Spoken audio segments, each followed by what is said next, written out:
Hello, my beautiful friends. My name is Kim, and I hope you're having a fabulous day today. If you are interested in true crime like I am, I hope that you'd consider hitting that subscribe button. But either way, thanks for being here.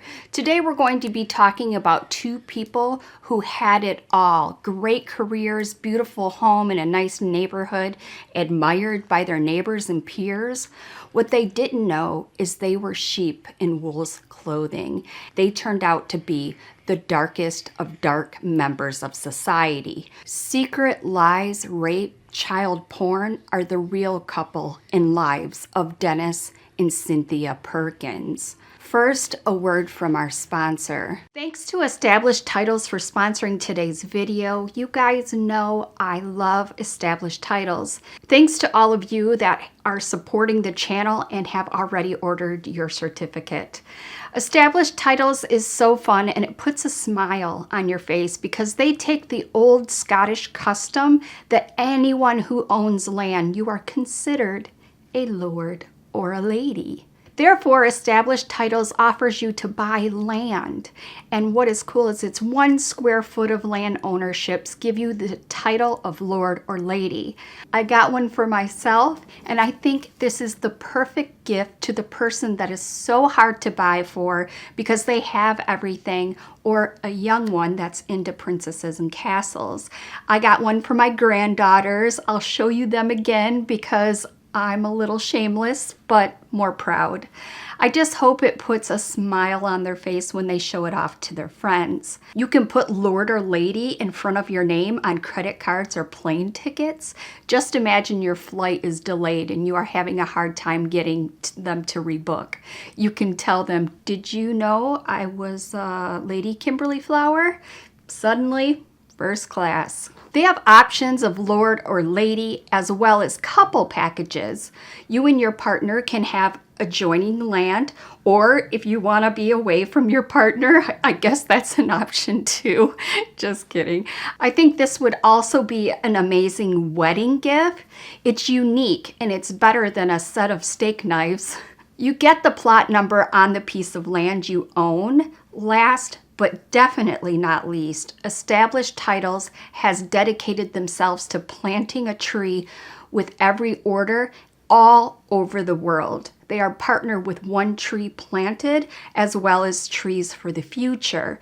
These organizations help the efforts of reforestation. You can feel good that your purchase is helping the environment. The first 200 people purchasing a title pack using my link will effectively be next to my plot, within a few minutes of walking distance. Depending on how many of you want to become a lord or lady, we can build our little community, our little Kimberly Flower rockstar community. Right now, Established Titles is running their Black Friday sale. They are offering my viewers an additional 10% off their purchase by clicking the link in my description box and using code Kimflower at checkout.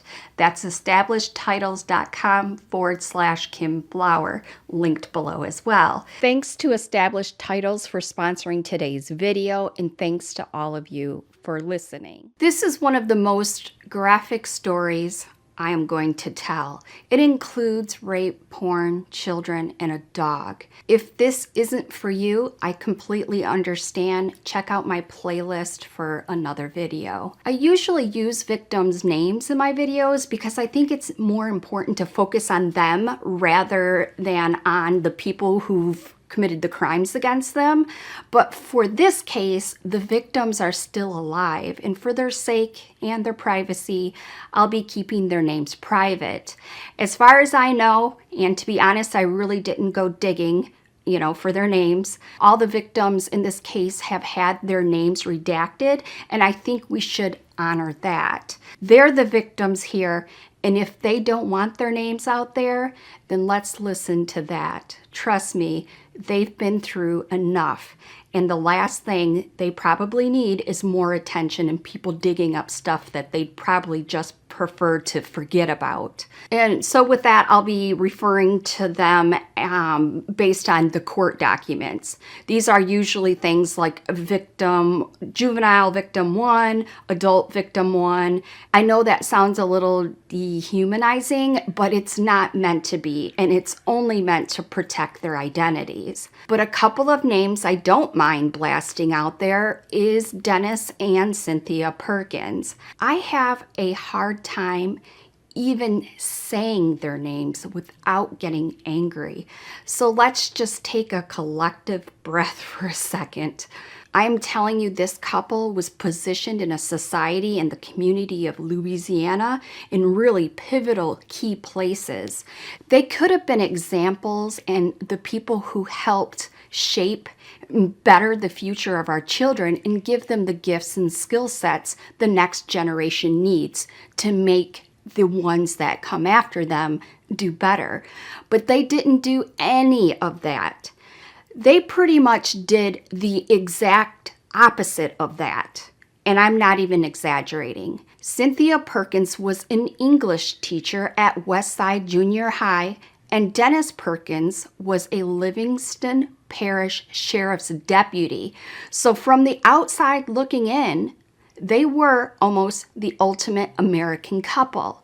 But in reality, their careers that both the Perkins were pursuing were only to cover up what they were doing at home and to give themselves safe places where they could pick up new victims without being suspicious. They got away with their crimes for years. I mean, literal years. But that all changed on September 23, 2019, when the Louisiana Bureau of Investigation received a tip from the National Center of Missing and Exploited Children about an address that could be linked to the possible production and distribution of child abuse and pornography. Investigators were able to follow up on this lead and trace the IP address of the images back to the physical address, in which it was located on Rosalie Drive in Denham Springs, Louisiana, the home of Dennis and Cynthia Perkins. A quick search of the property came back with an unbelievable amount of digital evidence of even more crimes than just child possession of pornography. And there was unfortunately way more than just one victim involved. Investigators found images of children clearly taken without their knowledge. But they also found literal mountains of pictures and videos of child abuse and pornography.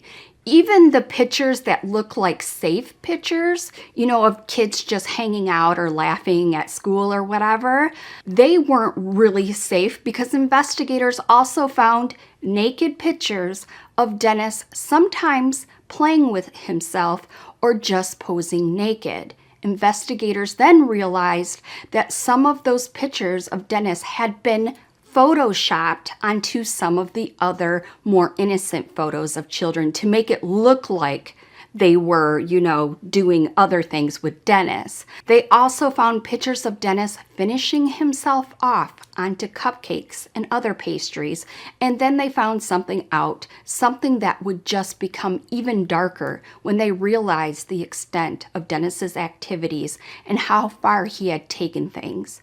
Also in the digital evidence on the property, investigators realized that Dennis had been using his position as a SWAT commander of the Livingston Parish Sheriff's Office to take equipment home and use it to make his stashes of child pornography. Our tax money hard at work, folks. So that was police property being used to make child porn. It is so messed up. Without even getting to the bottom of what Dennis had really done, authorities arrest him while he was out on a fishing trip on October 22nd, 2019. He was read his rights, but first, then and there, Dennis admitted that he tossed his phone into the lake. Just, oops. That SOB did it on purpose. I can only imagine what was on his phone. It was very convenient for Dennis, but that's okay. They didn't need it. investigators already had all kinds of evidence from his home. They told him that he was being arrested for the possession of child pornography. Dennis responded by immediately asking for a lawyer. Not that that really is going to help him, but okay. Investigators really didn't need Dennis to admit much, especially because they had so much digital evidence providing what Dennis had done, and it's here that we're going to get into some of that. Well, yeah, it's bad. One of the victims that Dennis abused the most was known as Juvenile Victim 1. She was a young girl. She was a child.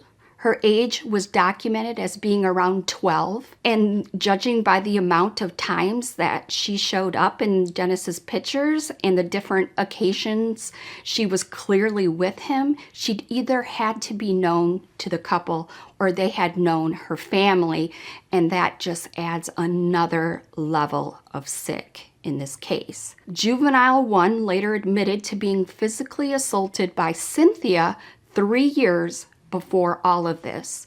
So who knows how long the rest of it had been going on. And to be honest, I don't even need that mental image. In some of these pictures at Dennis and Cynthia's home, Juvenile Victim 1 was just sleeping. In others, she was posed naked. In others, Cynthia Perkins was pulling up the girl's clothes to show off her body parts to the camera. And then things got even worse. In the next series of photos, Cynthia helps Dennis rape Juvenile 1. And in the next, Cynthia holds the girl's head steady while Dennis really violates her. And investigators found evidence of this happening on several occasions. This woman is equally as evil as Dennis. They were a match made straight from hell. Cynthia Perkins was actually out of the house when Dennis was arrested and had no idea what was going on. But realizing that she was in on it, investigators waited at the home to arrest her too. She went quiet, but when the investigators showed her the images that they had of her helping Dennis assault Juvenile Victim 1, but again, investigators didn't really need her to confess to anything when they had a literal digital paper trail practically detailing everything they've done for years. Years. Investigators had over 5 terabytes worth of information detailing Dennis and Cynthia's crimes and covering a whole number of victims. They first found the ones of Juvenile 1, those being when they both raped her in April and May of 2019, but also so many other things about and with her. From April 2019, investigators found a video of Dennis and Cynthia having sex while Cynthia wore Juvenile Victim 1's school uniform and pretended to be her. Dennis filmed it, and in the video, both of them refer to Cynthia by Juvenile Victim 1's name. Cynthia speaks in a baby voice and says just the most disgusting things. In May, they also committed sexual battery on a child. Investigators found digital evidence of another attempted rape of Juvenile Victim 1 in June of 2019, and more evidence of sexual battery after that. Why they chose and repeatedly assaulted Juvenile Victim 1 is still a mystery, but investigators found a note on Cynthia's phone from May 9, 2019, where she details Dennis having sex with an underage girl, but specifically saying, quote, "We explained to her that our daughter has been really bad. We explained that our daughter is too young to be punished. Therefore, we found her for that reason. She will receive the punishment that our daughter deserves." She tried to explain that she is still only 11, but tomorrow is her 12th birthday. Oh, she's an old lady now, I guess. These people are gross. I'm sure half of you have already left this video because it's bad. But Let me continue. The note doesn't specifically state that this girl was juvenile victim 1, but the timeline and the ages match up with what we know was happening in these digital photos. So who knows? In the note, the victim is also described as silently crying and also tears streaming down her face. Something you should never think after this video. But juvenile victim 1 wasn't the only victim, and unfortunately there were quite a few more. The next victim that investigators were able to identify was adult victim on May 25th, 2019. Adult victim 1 was clearly drugged, placed and posed in suggestive positions without her consent while Dennis filmed and took photos of her. Cynthia then also helped Dennis to assault her. Adult victim 1, judging by what the next victim we're about to talk about had to say, she was probably drugged, so she didn't know what was going on. Apparently, Dennis used to bring home narcotics still in evidence bags, and he would use them on these victims. He probably used them on all to make it easier for him to assault them. The next victim was actually all the way back in November of 2014, years earlier. So 5 years before the most recent stuff, Dennis adult victim 2 with the help of a woman who was later identified as Melanie Curtin, who was Dennis's mistress, I guess. She was also arrested and charged with rape in February 2020, but I wasn't able to find out exactly why she helped Dennis or how much she knows and what was going on. After nearly 8 hours of deliberation, jurors have come to a decision. Melanie Curtin is guilty of aggravated and video voyeurism. She was seen screaming and crying as she was carried out of the courtroom and taken into custody. The case centered around a nearly 20-minute long video of the rape. Curtin is convicted for her role in making that video. Former Livingston Parish Deputy Dennis Perkins is awaiting trial for his alleged participation. Adult victim 2 later said that she thought that she was actually in a relationship with Dennis at the time, and the last thing she remembers of the night is her having a few drinks at his place. The next thing she knew, she woke up the next morning with a massive hangover, and she couldn't remember anything from the night before. She would actually only learn that she'd been assaulted after police identified her through a tattoo on her body they'd spotted in the video and her being raped. And I can't even imagine how that conversation went or what went through that poor woman's mind when she found out what happened to her. In the next series, in the next victim, there are pictures of Dennis abusing a dog. This was between June 1st and June 18th, which he also filmed and actually distributed online. People watch this crap. Sick people, clearly.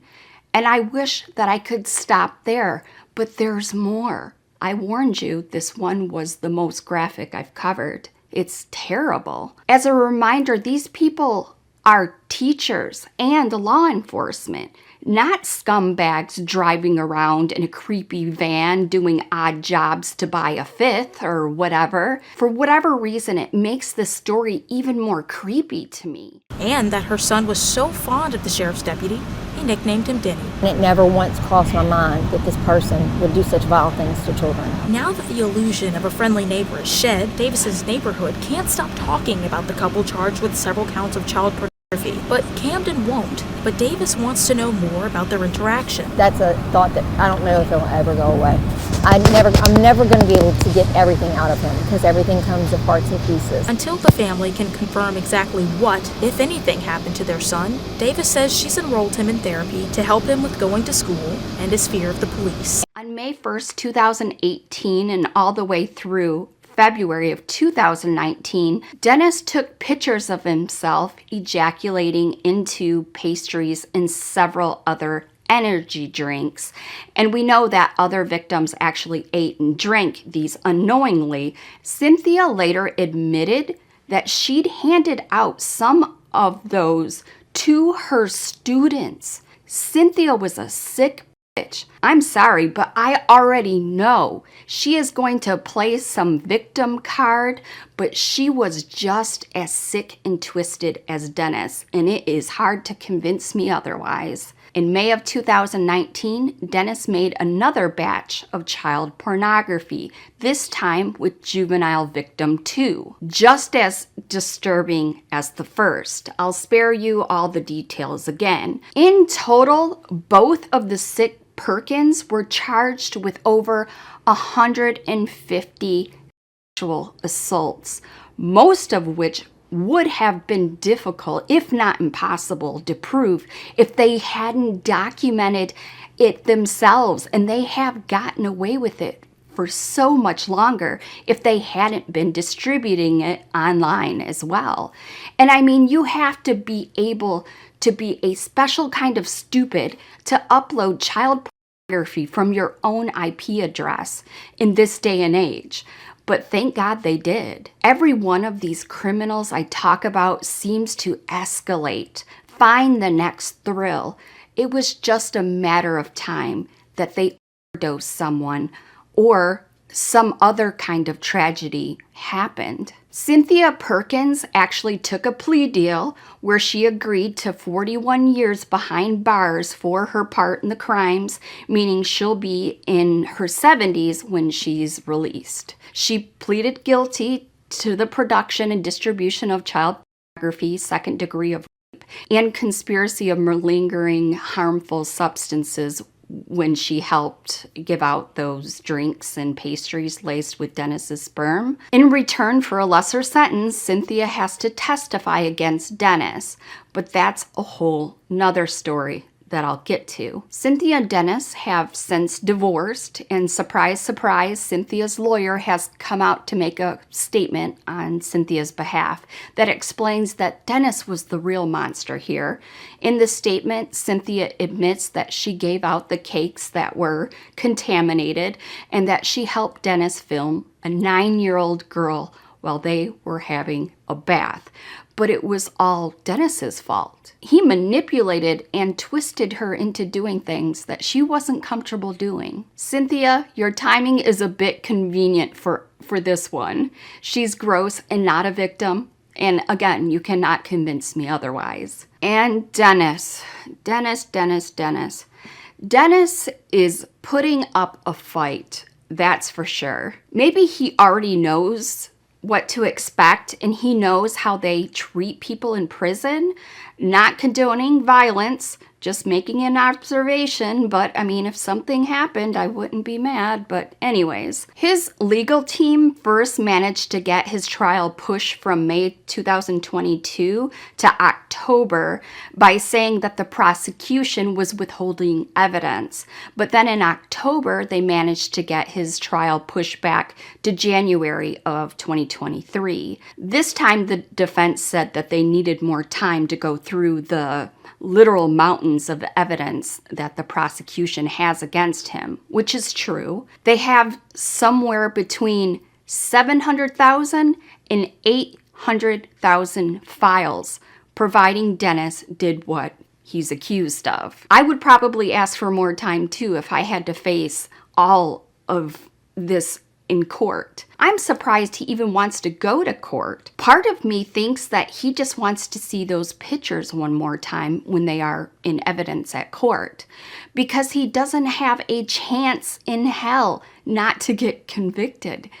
I don't know what he's doing. Pictures and videos don't lie. Also, he will be re-victimizing the victims by going to court. He probably gets off on that as well. He is a psychopath with no moral compass. He is the scariest of all, in my opinion. So it looks like we're going to have to wait a few more months to see the beginning of the real end of this case. That's if his defense lawyers can't come up with something else, but let's see. He's an ex-cop, a child abuser, and a pedophile behind bars. Either way, my guess is he's not going to have the best time. So there's that, at least. But that's about where I'm going to end this video for now. I feel like I have to have a shower after this one and hug my family. But I'd love to hear your guys' thoughts. What do you think Dennis Perkins should get? I don't know, I think there's a special sort of evil in a person like him and her, honestly. Don't get me wrong, I'm not saying that the regular is any better, but I think he took it a step further because he was distributing it. I mean, maybe I'm wrong here, but he wasn't holed up in his room, hiding this stash away and knowing on some level that what he was doing was wrong. He was sharing it with people, almost like he was proud or something. And he was making his own porn collection for years. That's some kind of active energy there. That's just a little bit more than an internet search. I think there are so many other secrets we don't know